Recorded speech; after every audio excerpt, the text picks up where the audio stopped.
मेरा नाम अदिति शर्मा है। मेरी उम्र 30 साल की है। मैं एक शादीशुदा स्त्री हूँ। मेरे पति का नाम अंशुमन रॉय है। वो 32 साल के हैं। वो एक प्राइवेट कंपनी में नौकरी करते हैं। हमारी शादी को 3 साल हो गई थी, लेकिन अभी तक मेरा कोई बच्चा नहीं हुआ था। हमारे परिवार में हम दोनों पत्नी पत्नी और मेरे सास ससुर रहते थे। उनकी बेटी जो कि बनारस में अपने ससुराल में रहती थी, उसे छोड़कर कुल मिलाकर 4 लोग हैं। हम सब अपनी ज़िंदगी में बहुत खुश थे। अचानक हमारी खुशियों को किसी की नज़र लग गई और मेरी सासू माँ का एक्सीडेंट में निधन हो गया, जिससे हमारे घर में शोक की लहर दौड़ गई। अपनी जीवनी संगन के चले जाने से मेरे ससुर जी बहुत ज़्यादा टूट गए थे। मैं जब भी ससुर जी को देखती, वो अकेले में बैठे रो रहे होते थे। मैंने और मेरे पति अंशुमन ने बहुत समझाया कि ऐसा न किया करो। आप घर के बड़े हो, आपने हमें हौसला देना है। आप तो खुद ही रो रहे हो। हमारी बात सुनकर ससुर जी कुछ पल के लिए चुप हो गए थे, लेकिन अकेले में फिर से रोने लगते थे। इस तरह से 6 महीने निकल गए थे, लेकिन बाबूजी के अपनी पत्नी को भुला ही नहीं पा रहे थे। बहुत कठिन हो रहा था उनके लिए। उनको अपनी पत्नी को भुलाना। हमने उन्हें कुछ समय के लिए बनारस वाली बेटी के घर भेज दिया था, जो उनका मन बहल जाए, क्योंकि अक्सर देखा गया है कि जब हम घटना स्थल वाली जगह से दूर जाते हैं तो हमारे मन में नई जगह का माहौल घर कर लेता है और घटी हुई घटना कुछ पल के लिए भूल जाती है। वहाँ बाबूजी 1 महीने के करीब रहे, लेकिन वैसे ही रोते हुए घर वापस आ गए। उनमें कोई बदलाव नहीं आया, मतलब कि उनको बाहर भेजने का कोई फायदा नहीं हुआ। इस बार मैंने बाबूजी में कुछ खास बदलाव नोट किया कि वो अन्य बहाने से मेरे शरीर को घूरते रहते हैं, या ये कह लो कि छूने की कोशिश करते हैं। मेरा दिल कर रहा था कि पति को फ़ोन करके सारी बातें बता दूं। फिर सोचा कि अगर मेरे पति मेरी बात का यकीन नहीं करेंगे तो मैं क्या करूंगी। मेरे पास कौन सा कोई सबूत है। यही सोचकर मैं चुप हो गई। पहले तो मुझे लगा शायद ये मेरा वहम होगा, लेकिन एक दिन तो हद ही हो गई। मैं बाथरूम में जा रही थी। वहाँ पहले से ही बाबूजी अंदर थे और दरवाज़ा अंदर से बंद था। मुझे कुछ अंदर से अजीब सी आवाज़ें आ रही थी। मैं सोच रही थी कि बाबूजी इतना टाइम वहाँ पे क्या कर रहे थे।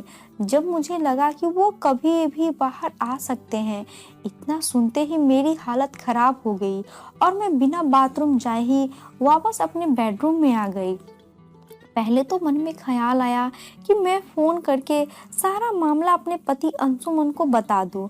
फिर मैंने सोचा नहीं, इस तरह से तो मेरे ऊपर ही बात आ जाएगी कि तुम हम बाप बेटे को आपस में लड़ा रही हो। फिर बोलने से क्या फ़ायदा, कुछ किया तो नहीं जा सकता। किसी के भी कहने से क्या होता है। उस रात मुझे नींद नहीं आई। बार बार यही बात परेशान कर रही थी कि अगली रात पति ने मुझे प्यार के लिए कहा, लेकिन मैंने मना कर दिया। कहकर मैंने कहा नहीं। सारी रात जागते हुए निकल गई। अगली सुबह पति 2 दिन के लिए ऑफिस की मीटिंग के लिए शहर से बाहर चले गए। अब मैं और बाबूजी अकेले घर में दोनों रहे। मेरा डर के मारे एक पल बरसों जैसा निकल रहा था। मेरा डरना भी लाजमी था। पूरा दिन घर भर का काम किया और पिछली रात को नींद न आने के कारण अब नींद ने घेरा डालना शुरू कर दिया था। मैं वैसे तो साड़ी पहनती हूँ, लेकिन गर्मी के कारण कुछ दिनों से सलवार कमीज पहनती थी, लेकिन घर में साड़ी ही पहननी थी। दूसरा, उसे संभालना बहुत कठिन काम है, तो मैं पूरा शरीर पसीने से भीगा हुआ था। मैं अपने बेडरूम में आकर पंखे के नीचे लेट गई। पूरा शरीर पसीने से भीग चुका था।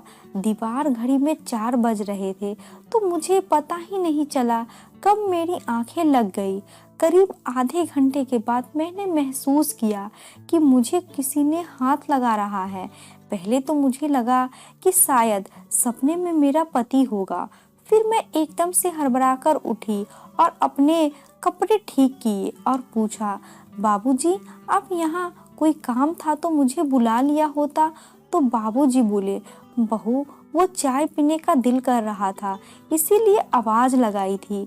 तुमने कोई जवाब नहीं दिया तो मैंने सोचा कि सो गई होगी, तो मैं सीधे अंदर आया तो मैंने देखा कि तुम सोई हुई थी। तो मैंने सोचा सोई हुई को क्यों उठाना, मैं खुद ही चाय बना लेता हूँ। इतने में तुम जाग गई। इन शब्दों से मुझे बाबूजी की सफाई दे रहे थे। मैं झट से बेड से नीचे उतरी। मेरा दिल धक धक कर रहा था और मैं अपनी चुनरी अपने सिर पे रखकर कहा, आप अपने कमरे में जाइए, मैं आपके लिए वहीं चाय लेकर आती हूँ। मेरे इतना कहने से शायद उनका दिल टूट गया। वे अपने कमरे में चले गए। करीब 10 मिनट बाद मैं एक कप चाय लेकर ट्रे में रखकर कमरे में आई। वो अब रो रहे थे। मैंने पूछा, अब क्या हुआ बाबूजी, आप क्यों रो रहे हो? कोई दिक्कत है क्या? कुछ तबीयत खराब है क्या? डॉक्टर को फोन करके बुलाऊं? तो वो बोले, नहीं नहीं बहू, कुछ नहीं, बस आज मेरा दिल तेरी सासू माँ को याद करके रो रहा है। उसकी कमी मुझे खल रही है। मुझसे बात करने वाला कोई नहीं है। मैं भी इंसान हूँ, मेरी भी कुछ ख्वाहिशें हैं। मेरा भी दिल करता है कि मैं अपनी दिल की बात किसी के साथ शेयर करूँ। अब मैं बच्ची तो नहीं थी जो उनकी बात समझती नहीं। बाबूजी जिंदगी के मजे लूटना चाहते थे। उनकी बातों से मैं साफ साफ समझ गई कि वो इमोशनल हो रहे थे, क्योंकि वो सही कह रहे थे। मैंने सिर्फ कल्पना में ही सोचा था कि मेरा पति न हो तो मैं क्या करूँगी। मैं अपने बाबूजी की जगह खुद को रखकर सोच रही थी। उनकी एक एक बात सच्ची प्रतीत हो रही थी। वो मेरे गले लगकर जोर जोर से रोने लगे। मेरे दिल में भी अनेकों तरह के विचार आ रहे थे। मुझे उन पे दया भी आ रही थी। एक बार तो मन में आया कि कुछ नहीं होगा, इनको खुश कर दूं। घर की इज्जत का ख्याल आ गया। ये भी सोचा कि यही इन्होंने किसी आसपास या पड़ोसन की बहू को कुछ कह दिया तो बहुत अनर्थ हो जाएगा। हम किसी को मुंह दिखाने के लायक नहीं रहेंगे। इससे बेहतर यही है कि घर की बात घर में ही रह जाए। बाबूजी की भी इतनी उम्र हो चुकी है कि उनकी दोबारा शादी नहीं हो सकती। मैंने दिल पे पत्थर रखकर उनको कबूल कर लिया, लेकिन घर की इज्जत पे कोई आंच न आने दिया। इसीलिए मैंने उन्हें नहाने को कहा और उनके कपड़े वगैरह निकाल दिए और उनको दे दिए, क्योंकि उनके पसीने से बदबू आ रही थी। वो नहाकर वापस आ गए। उन्होंने बनियान और धोती पहन रखी थी। वो थोड़ा सा मुस्कुराए और मैं भी उनकी इस हरकत से थोड़ा सा मुस्कुराई। उन्होंने भी मेरी मुस्कुराहट का जवाब दिया। किसी न किसी तरह से वो भी निकल गया। अगले दिन जब सुबह चाय देने के लिए मैं उनके कमरे में गई तो वो रात को शायद तौलिए में लिपटकर सो गए थे। मैंने हल्का सा दरवाजा को धक्का दिया तो दरवाजा खुला हुआ था। बाबूजी बनियान पहनकर सो रहे थे। उनकी इस हरकत से मुझे सुबह सुबह बहुत गुस्सा आया, लेकिन मैं कुछ नहीं बोली, बल्कि चाय ढककर वहां पे रख दिया। अपने कामों में व्यस्त हो गई।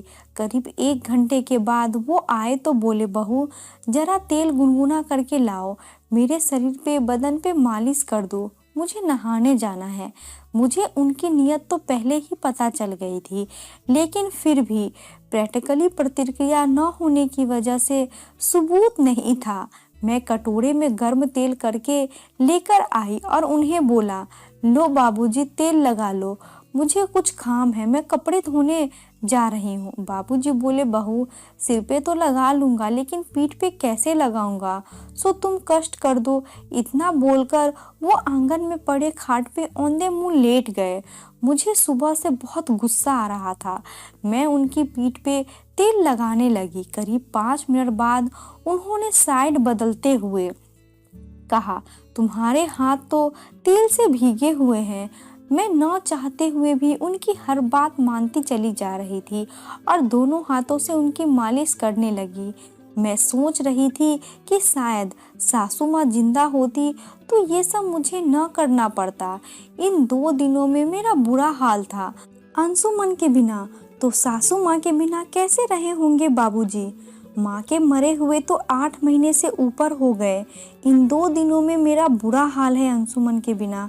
तो कैसे रहे होंगे बाबूजी माँ के बिना? इन्हें तो 8 महीने से ऊपर हो गए हैं।